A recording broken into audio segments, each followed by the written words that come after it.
యోవేలు గ్రంథము 2వ అధ్యాయం 15వ వచనంలో, సియోనులో బాకా ఊదుడి, ఉపవాస దినము ప్రతిష్ఠించుడి, ప్రతిదినము నియమించి వ్రత దినము నియమించి ప్రకటన చేయుడి, జనులను సమకూర్చుడి, సమాజ కూటము ప్రతిష్ఠించుడి, పెద్దలను పిలువనంపించుడి, చిన్నవారిని స్తన్యపానము చేయు బిడ్డలను తోడుకొని రండి. పెండ్లి కుమారుడు అంతఃపురములో నుండి, పెండ్లి కుమార్తె గదిలో నుండి రావలేను. దేవునికి స్తోత్రం. ప్రియమైన దేవుని బిడ్డలారా, ఇక్కడ ప్రవక్త యోవేలు ద్వారా తెలియచేస్తున్నటువంటి సంగతి, సియోనులో బాకా ఊదండి, బాకా ఊదండి. సియోను అంటే అది ప్రతిష్ఠిత స్థలం, దేవుడు కోరుకొనిన స్థలం. అది ఆ స్థలములో బాకా ఊదమంటున్నాడు. ఎందుకు బాకా ఊదాలి అని అంటున్నాడంటే, ఉపవసించి ప్రార్థన చేసేందుకు కొరకు సమయమైంది కాబట్టి బాకా ఊదండి అని అంటున్నారు. ప్రేమైన వాళ్ళరా, గమనించండి, కొన్ని దేవుని మందిరాలలో మనం చూస్తే గంటలు ఉంటాయి. ఒక గోపురంలా కట్టి గంట పెడతారు, కంచు గంట, చాలా పెద్దవి పెడతారు. ఎందుకు పెడతారంటే, దేవుని సన్నిధికి కూడి రండి, ఆరాధించే సమయమైనది, దేవునిని ఆరాధించే సమయమైనది అని పిలిచేందుకు కొరకు ఆ గంటలు మరి ఏర్పాటు చేసి ఆ టయానికి గంటలను మ్రోగిస్తారన్నమాట. అలాగా మరి ప్రవక్త ద్వారా చెప్తున్న మాట, సియోనులో బాకా ఊదండి, ఉపవాస దినము ప్రతిష్ఠించండి, వ్రత దినము నియమించి ప్రకటన చేయండి. బాగా గమనించండి, ఉపవాస దినము ప్రతిష్ఠించాలంట. ఆ దినము ప్రతిష్ఠించబడాలి.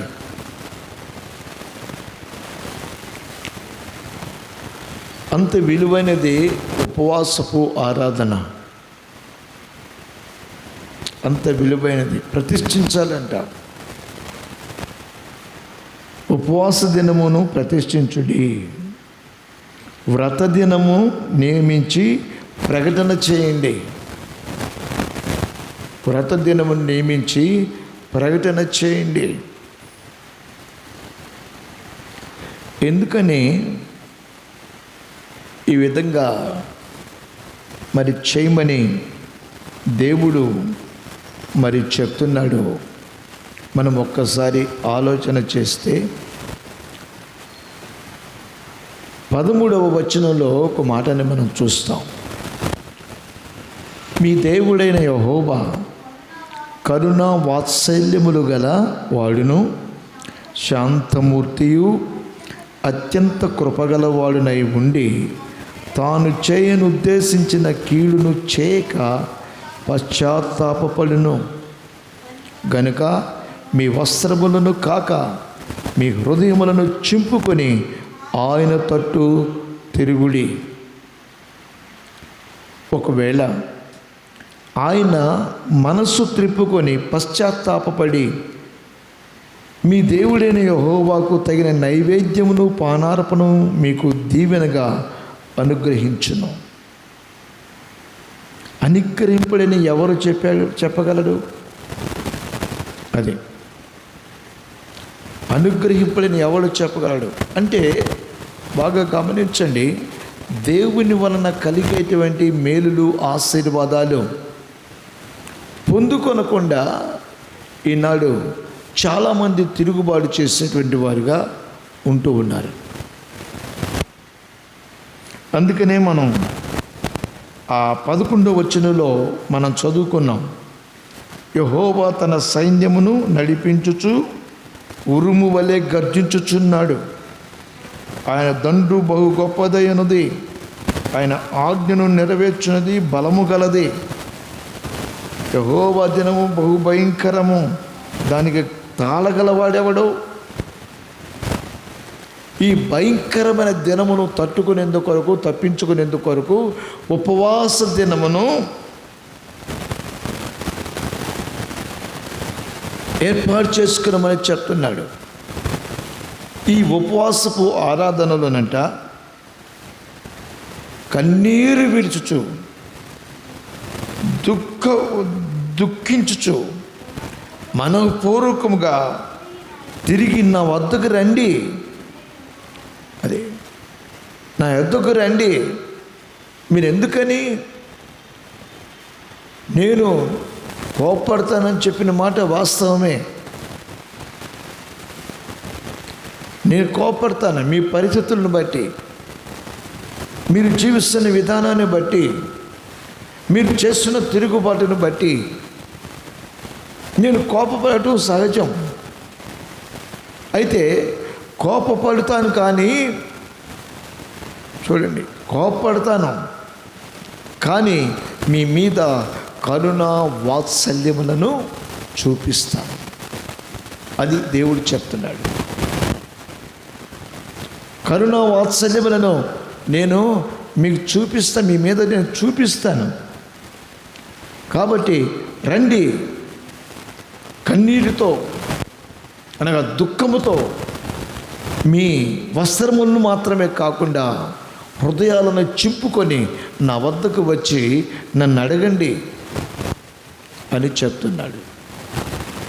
మరి ఈనాడు అనేక మంది జీవితాలలో చూస్తే దేవుని వద్దకు వచ్చి దేవుని వలన మేలు పొందేందుకొరకు ఆలోచన లేనివారు అనేక మంది ఉన్నారు. ఆయన వలన మేలు పొందుకోవాలని, ఆయన ఆరాధించాలని, ఆయన మహిమపరచాలని ఆశ లేనివారు అనేక మంది ఉన్నారు. ప్రియమైన దేవుని బిడ్డలారా, అయితే దేవుడు చెప్తున్నాడు, నేను నా మనసు త్రిప్పుకుంటాను, నేను పశ్చాత్తాపడతాను, మీరు నాకు తగిన నైవేద్యమును పానార్పణమును దీవెనగా అనుగ్రహిస్తాను. నేను ఆ విధంగా అనుగ్రహించని ఎవరు చెప్పాడు? ఎవరు చెప్పారు అని ఇక్కడ ప్రశ్నిస్తున్నాడు. అందుకని సియోనులో బాకా ఊదండి, ఉపవాస దినమును ప్రతిష్ఠించండి, వ్రత దినమును నియమించి ప్రకటన చేయండి. అందరూ వచ్చేయాలి మందిరానికి.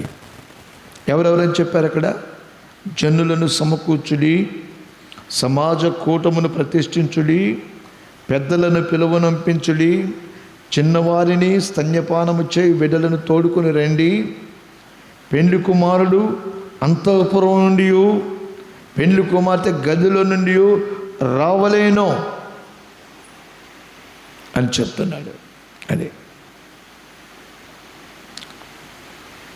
బాకా ఊది ఉపవాస దినం ప్రకటించి మరి తీసుకుని రండి, సన్నిధికి తీసుకొని రండి అని తెలియచేస్తున్నాడు. ఆ తర్వాత మరొక మాట కూడా చూద్దాం. మొదట చెప్పాను, సియోనులో బాకా ఊది ఉపవాస దినం ప్రతిష్ఠించి వ్రత దినమును నియమించి ప్రకటన చేయండి అని మాట.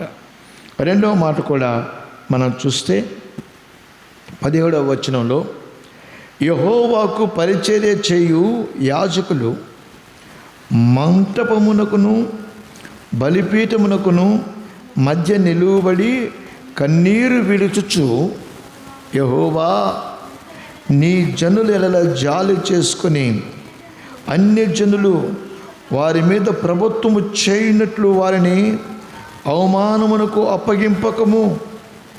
లేని ఎడల అన్యజనులు వారి దేవుడు ఏమాయను అందురు కదా అని వేడుకొనాలి. యాజకులకు చెప్తున్నాడు మరొక మాట. యాజకులు అంటే దైవ సేవకులు. దైవ సేవకుల మీద పెట్టిన భారం. మొదట చెప్పాను, బాకా ఊదాలి, ఉపవాస దినం ప్రతిష్ఠించాలి, వ్రత దినాన్ని ప్రతిష్ఠించాలి, నియమించాలి, వాటి గురించి ప్రకటనలు చేయాలి అనేది. రెండవది ఏమిటంటే, యాజకులట, పరిచర్య చేసే యాజకులు బలిపీఠమునకును మధ్య నిలువబడి కన్నీరు విడుచుచు వారు వేడుకోవాలంట. యాజకులు ఎందుకు వేడుకోవాలని చెప్తున్నాడు. ఎందుకు వేడుకోవాలి యాజకులు? ఎందుకు వేడుకుంటున్నారు యాజకులు? ఎందుకు ఈ ప్రయాస?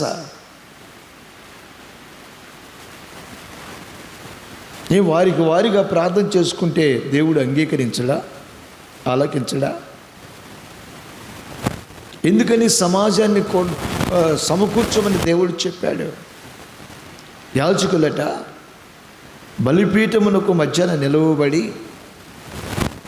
కన్నీరు విడుచుచు వారు వేడుకోవాలంట. ఏమని వేడుకోవాలి దేవుని దగ్గర?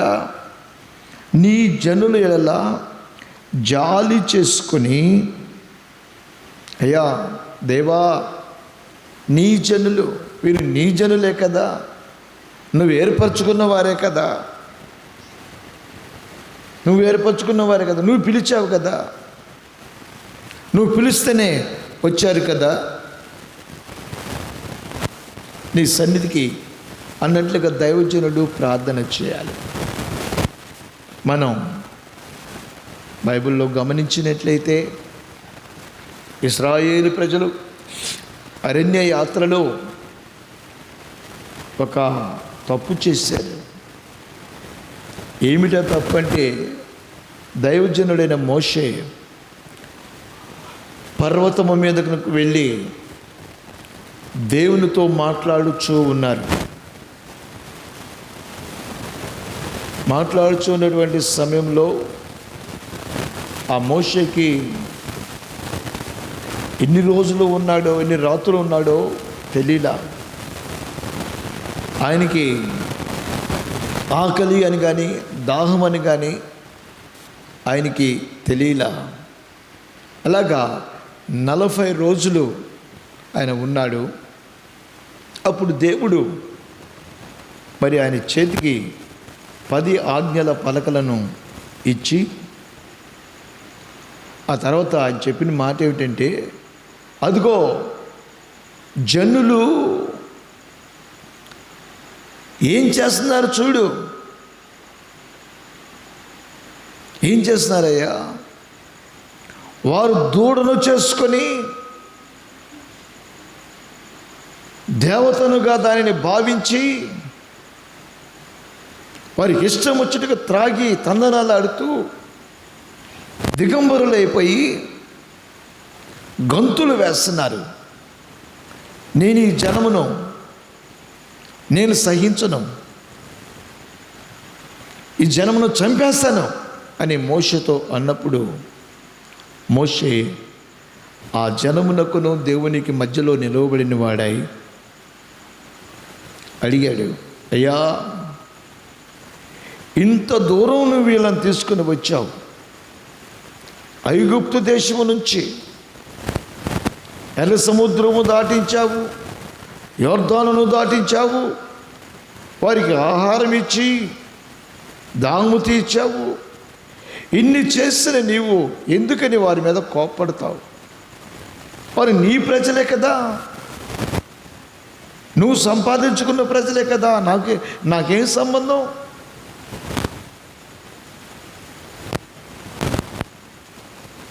నీవు ఈ విధంగా అరణ్య మధ్యంలోనికి వారిని తీసుకొని వచ్చి వారిని చంపేస్తే అన్ని జనులు ఏమంటారు? మీ దేవుడు అరణ్యములోనికి మీ ప్రజలను తీసుకొని వెళ్ళి అక్కడ వారిని సంహరించాడని అంటారు కదా.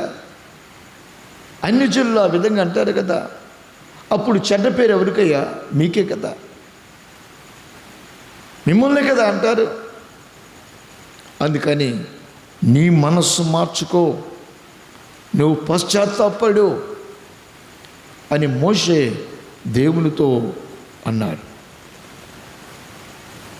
ప్రజలకి దేవునికి మధ్యలో నిలవబడిన మోషే దేవునితో అన్నప్పుడు దేవుడు సరే నేను సంహరించను, నువ్వే తీసుకుని వెళ్ళి వాళ్ళని అన్నప్పుడు అలా కాదు, నీవు లేకుండా మేము వెళ్ళలేము, నువ్వు మాతో ఉండాలి తండ్రి, నువ్వు మాతో ఉండాలి. ఈనాడు చాలామందికి ఆ ఇంగిత జ్ఞానం లేకుండా ప్రవర్తిస్తూ ఉంటుంటారు. దేవుని తోడు లేకుండా, దేవుని కాపుదల లేకుండా వాళ్ళు ఇష్టం వచ్చినట్టుగా వారు ప్రవర్తిస్తూ ఉంటుంటారు. కానీ మోషే అంటున్నాడు, దేవా నీవు మాతో రావాలి. నేనేమన్నా వాళ్ళని కన్నానా? వాళ్ళు నీ ప్రజలే కదా, నువ్వు వాళ్ళతో నువ్వు మాతో రావాలి, వస్తేనే మేము బయలుదేరుతాం అని మోషే దేవునితో అన్నప్పుడు అప్పుడు దేవుడు అంటాడు, నా సన్నిధి నీకు తోడుగా వచ్చును అన్నాడు. Praise the Lord. నా సన్నిధి మీకు తోడుగా వస్తుంది. ప్రియమైన దేవుని బిడ్డలారా, దేవుడు తన సన్నిధిని మనకు ఇచ్చేందుకొరకు బాకా ఓదమంటున్నాడు. దేవుడు తన సన్నిధిని మనకి ఇచ్చేందుకొరకు వ్రత దినమును నియమించమంటున్నాడు, ప్రకటన చేయమంటున్నాడు. నేను కరుణా వాత్సల్యములు గలవాడనని వారు తెలుసుకోవాలి. వారి పట్ల నాకున్నటువంటి ఆ ప్రేమ ఏమిటో వారు తెలుసుకోవాలి అని ఇక్కడ ప్రవక్త యోబేలు ద్వారా ఈ మాటలు తెలియచేస్తున్నాడు. యాజకులట వారు కన్నీరు విడవాలంట. కన్నీరు విడుచుచు, యెహోవా నీ జనుల జాలి చేసుకోయా. జాలి పడునానా నా తండ్రి, నీ జనుల నువ్వు జాలిపడు. నువ్వు కోపిస్తే ఎక్కడుంటామయ్యా మేము? నువ్వు కోపడితే మేము నిలవగలమా? మేము నిలవగలమా?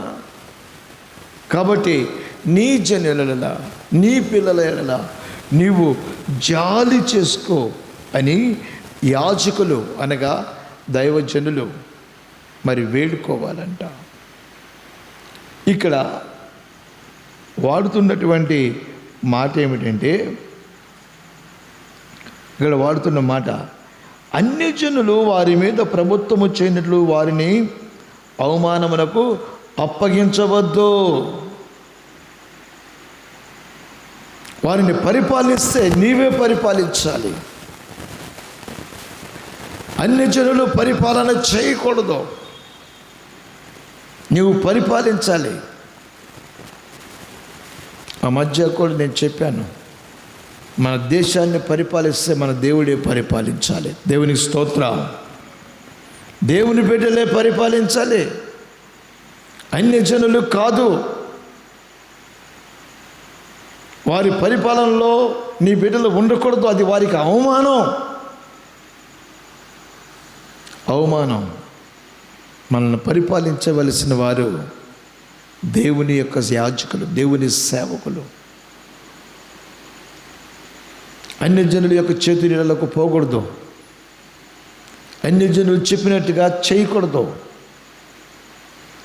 అన్య జనులు దేవునికి లోబడిన వారు, దేవుడంటే వారికి తెలియదు, తెలిసినా కూడా ఇష్టం వచ్చేట్టుగా మాట్లాడతారు. కాబట్టి వారికి నీవు అప్పగించవద్దయ్యా, అలాగే నీ ప్రజలు కూడా వారి వద్దకు పోకూడదు. మరి యాజకులముగా మేము చెప్తాం, అలా పోవద్దని అనేక మందికి చెప్తూ వస్తున్నాం. కొన్ని పండుగలు రాగానే, సెలవులు రాగానే పిల్లలను ఇంట్లో ఉండనివ్వకుండా ఆ దెయ్యాల దగ్గరికి పంపిస్తూ ఉంటారు తల్లిదండ్రులు. బుద్ధి జ్ఞానము వివేకము ఉండదు వాళ్ళకి. అక్కడికి వెళ్ళి ఆ పిల్లలు ఆ దెయ్యాలతో కాపురం చేసి, దెయ్యాలను పూజించి, ఆ దెయ్యాలని వెంటబెట్టుకుని మరలా ఇళ్ళకు వస్తారు.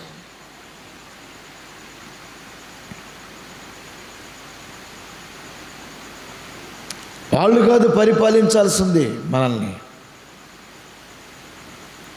జీవము కలిగిన దేవుని బిడ్డలు మనల్ని పరిపాలించాలి. ఇక్కడ తేటగా చెప్తూ వస్తున్నాడు, అయ్యా అన్యజనులు వారి మీద ప్రభుత్వము చేయునట్లు వారిని అవమానమునకు అప్పగించవద్దు. నీవు ఒకవేళ అప్పగించావనుకో, వారు ఏమంటారు తెలుసా? మీ దేవుడు ఏమైపోయాడు, మీ దేవుడు ఏమైపోయాడు. మీరు బాగా గమనించండి. కొంతమంది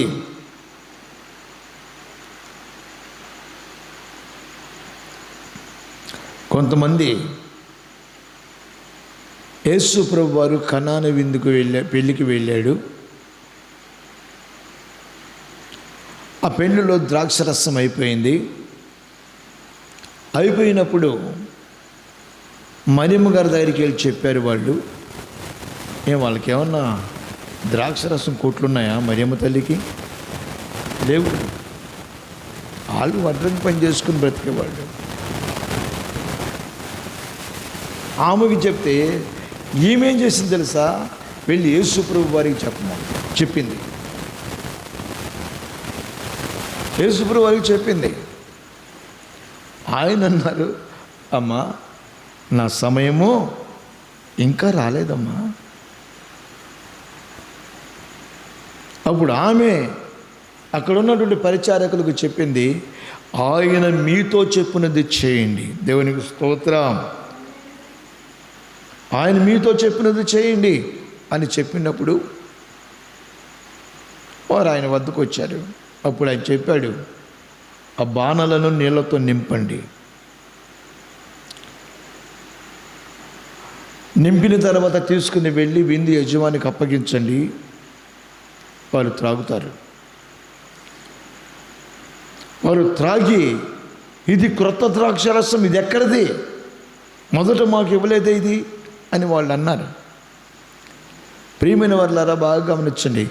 ఇప్పుడు ఇక్కడ ఎవరు ప్రభుత్వం చేశారు, లేక ఎవరు ఆ కార్యక్రమాన్ని చేశారు? ప్రభువైన యేసుక్రీస్తు వారు. దేవునికి స్తోత్రం, హల్లెలూయా. కాబట్టి ఇక్కడ తెలియచేస్తున్న మాట ఏమంటే, నీవు అయ్యా అన్యజనులకు నీ బిడ్డలను పరిపాలించేటువంటి స్థితిని కలుగు చేయవద్దు. నీ బిడ్డలను నువ్వే పరిపాలించాలి. అంతేకాదు, నువ్వు ఒకవేళ వాళ్ళకు అప్పగించావనుకో, వాళ్ళు అంటారు మీ దేవుడు ఏమైపోయాడు, మీ దేవుడు ఏమైపోయారు, ఏమాయను అందరూ కదా. కాబట్టి నీవు నీ పిల్లలకు, నీ జనులకు క్షేమము కలుగునట్లుగా అయ్యా నీవే నీ బిడ్డలను పరిపాలించు అని యాజకులు దేవుని దగ్గర వేడుకోవాలి. అలా వేడుకుంటున్నాము కాబట్టి మీకు ప్రకటన చేసి, మీకు తెలియచేసి, మీరు ఆశీర్వదించబడుటకు కావలసినటువంటి ఆ మార్గాన్ని మీకు తెలియచేస్తూ వస్తున్నాం. మూడవదిగా మరొక మాటని మీకు తెలియచేస్తాను. 21వ వచనము నుంచి చదువుకుందాం. దేశమా, భయపడక సంతోషించి గంతులు వేయము. యెహోవా గొప్ప కార్యములను చేసెను. గొప్ప కార్యములు భయపడకండి, సంతోషించండి. మా ద్వారా మీకు తెలియచేస్తున్నాడు ఆయన. సంతోషించండి, యెహోవా గొప్ప కార్యములు చేసెను. 23వ వచనం. సియోను జనులారా, ఉత్సహించి మీ దేవుడైన యెహోవా యందు సంతోషించండి. తన నీతిని బట్టి ఆయన తొలకరి వర్షమును మీకు అనుగ్రహించును. వాన కురిపించి పూర్వమందు వలె తొలకరి వర్షమును కడవరి వర్షమును మీకు అనుగ్రహించును. కొట్లు ధాన్యముతో నిండును. క్రొత్త ద్రాక్షరసమును క్రొత్త తైలమును గానుగుల పైగా పొర్లి పారును. మీరు కడుపార తిని తృప్తి పొంది మీ కొరకు వింత కార్యములను జరిగించిన మీ దేవుడైన యెహోవా నామమును స్తుతించినట్లు నేను పంపిన మిడతలు, గొంగలి పురుగులు, పసరు పురుగులు, చీడ పురుగులు అను నా మహాసైన్యము తినివేసిన సంవత్సరముల పంటను మరలా మీకుతును. హల్లెలూయా. దేవునికి స్తోత్రం. ఎంత చక్కగా చెప్తున్నాడో చూడండి. భయపడద్దు, సంతోషించండి, ఉత్సాహంగా ఉండండి, ఉత్సాహంగా ఉండండి. ఉత్సహించి మీ దేవుడిని యెహోవా యందు సంతోషించండి. ఆయన నీ పట్ల నీతి కార్యములు చేస్తాడు. తొలకరి వర్షాన్ని ఇస్తాడు, కడవరి వర్షాన్ని ఇస్తాడు. అలాగే నీ కొట్లు ధాన్యముతో నింపబడతాయి. క్రొత్త ద్రాక్ష రసమును క్రొత్త తైలమును నీ గానుగులలో పొర్లిపారుతూ ఉంటుంది. నువ్వు తిని తృప్తి పొందినట్లుగా నీ దేవుడు చేస్తాడు. దేవునికి స్తోత్రం. హల్లెలూయా, హల్లెలూయా. కాబట్టి రాత్రి ప్రియ దేవుని బిడ్డలారా, ఉపవాస దినము యొక్క ప్రాధాన్యత ఏమిటో, ఉపవాస దినము వలన దేవుడు ఏ విధంగా మనల్ని ఆశీర్వదిస్తాడో ఆ విషయాలను మనకు తెలియచేశాడు. నువ్వు కడుపార తింటావు, కొంచెం కొంచెం కాదు. కొంచెం తిని అయిపోయిందా ఇంకా లేదా అనే మాట లేదు. కడుపార తిని తృప్తి పొంది దేవుడు నీ కొరకు చేసిన వింత కార్యములను బట్టి నీవు ఆయనని ఆరాధిస్తావు. దేవునికి స్తోత్రం. హల్లెలూయా. నీవు పోగొట్టుకున్నదంతా కూడా మరలా నీకు అనుగ్రహించబడుతుంది. మోకరించండి, ప్రార్థన చేసుకుందాం. పరిశుద్ధుడా, ప్రేమగల తండ్రి, మీ పరిశుద్ధ పాదములకు వేలాది వందనములు, స్తోత్రములు చెల్లిస్తున్నాం. సియోనులో బాకా ఊదండి. యాజకులారా ప్రార్థన చేయండి. జనులు, దేవుని జనులు అన్యజనులకు అప్పగించబడకుండా, అన్యజనులు వారి మీద ప్రభుత్వము చేయకుండా ఉండినట్లుగా ప్రార్థన చేయండి. దేశమా భయపడవద్దు, నా పిల్లలారా భయపడవద్దు, సంతోషించి ఉత్సాహగానము చేయండి. మీ కొరకు నేను తొలకరి వర్షమును కడవరి వర్షమును కురిపిస్తాను. మీరు క్రొత్త ద్రాక్షరసమును క్రొత్త తైలమును పొర్లి పారునట్లుగా అనుభవిస్తారని, కడుపారా తిని తృప్తి పొందుతారని, ఇవి తండ్రి అయిన దేవుడు చేసిన అద్భుతమైన ఆశ్చర్యకరమైన కార్యాలని తేటగా సూటిగా మాకు తెలియచేసి మమ్మల్ని మీ సన్నిధిలో బలపరుచుకున్న మా ప్రభువా మీ స్తోత్రములు. ఈ రాత్రికాలపు దీవెనల చేత మమ్మల్ని అందరినీ మీరు నింపి మీకు మాత్రమే మహిమ ఘనత ప్రభావం తెచ్చుకోమని, ఊహకు మించిన కార్యాలు మా బ్రతుకులు చేయాలని ఆశించిన మా తండ్రి, మీ ఎదుట నిలిచి ఉన్నాం, బ్రతిమలాడుచున్నాం. మీరే కార్యాలు చేసి మా బ్రతుకుల్లో ఒక నూతనమైన కార్యాన్ని చేస్తున్నందుకు మేము కృతజ్ఞత కలిగిన వారమే జీవించుటకు సహాయం ఇచ్చేయమని యేసు పరిశుద్ధమైన నామమున అడిగి వినయంతో వేడుకొనుచున్నాము తండ్రి. ఆమేన్. మన ప్రభు అయిన యేసుక్రీస్తు వారి కృపయు, తండ్రి అయిన దేవుని ప్రేమయు, పరిశుద్ధాత్మ అన్యోన్య సహవాసం మనకును సకల పరిశుద్ధులకు సదాకాలము తోడే ఉండును గాక. ఆమేన్. ఆమేన్.